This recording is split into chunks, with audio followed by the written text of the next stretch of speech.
Hello friends, welcome to my channel mystery Astroveda. जैसा कि आप जानते हैं, चैनल के नाम से ही लग रहा होगा कि कुछ मिस्टीरियस ऑस्ट्रोलॉजिकल स्टोरीज़ से मैं आप लोगों को रूबरू कराती हूँ। तो जब आप मेरी स्टोरीज़ को सुनते हैं तो आपको लगता होगा कि ऐसा क्या है इस स्टोरी में, लेकिन जब मॉरल जो होता है उस स्टोरी का वो बहुत ही हाई होता है। तो अगर आपका कॉन्सेप्चुअल बहुत ही क्लियर है और बहुत ही ज़्यादा बौद्धिक स्तर आपका हाई है, तो आप मुझे आज इस स्टोरी को सुनने के बाद इसका मॉरल कमेंट सेक्शन में ज़रूर बताइएगा। बिना देर किए शुरू करते हैं स्टोरी। तो एक बार एक राजा था। राजा का नाम था विक्रमादित्य। उनके दरबार में रोज़ सुबह हर व्यक्ति आता था कुछ ना कुछ उन्हें गिफ्ट देने, कुछ उपहार में उनके लिए लेकर आता था। वर्षों से ये प्रथा चल ही रही थी कि राजा के दरबार में जो जिसके वश में था, जितना जिसके पास अवेलेबल था, वो लेकर उनके पास ज़रूर आता था। वर्षों से ये प्रथा चल रही थी।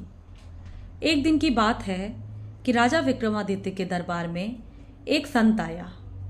संत और फकीर, इनके पास क्या मिलता है सभी लोग जानते हैं। तो राजा ने सोचा कि जैसे ही सब लोग मुझे कुछ ना कुछ गिफ्ट और उपहार देते हैं, ये भी कुछ लाया होगा। लेकिन उस फकीर ने, वो फकीर एक संत टाइप ही था, उस फकीर ने राजा को एक जंगली फल उपहार में दिया। जंगली फल आप जानते हैं कैसा होता है। राजा विक्रमादित्य के पास उनका जो मंत्री बैठा था, वो राजा वो फल लेकर उस मंत्री को दे देते थे। ऐसा चलता रहा। रोज़ वो फकीर बड़ी मेहनत से राजा के दरबार में आता।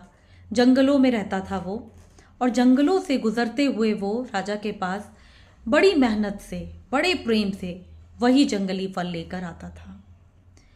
एक दिन राजा ने सोचा, क्यों ये फकीर मेरे लिए इतनी मेहनत करता है, मेरे पास क्या फलों की कमी है। लेकिन राजा ने अपने मन में ये बात सोची और बिना किसी से कहे रोज़ उसी क्रम में उन फकीर से वो फल लेता रहा। ऐसा करते करते करते करते 10 वर्ष बीत गए।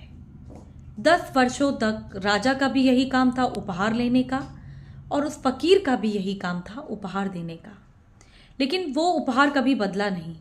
वही जंगली फल वो रोज लेकर आता था।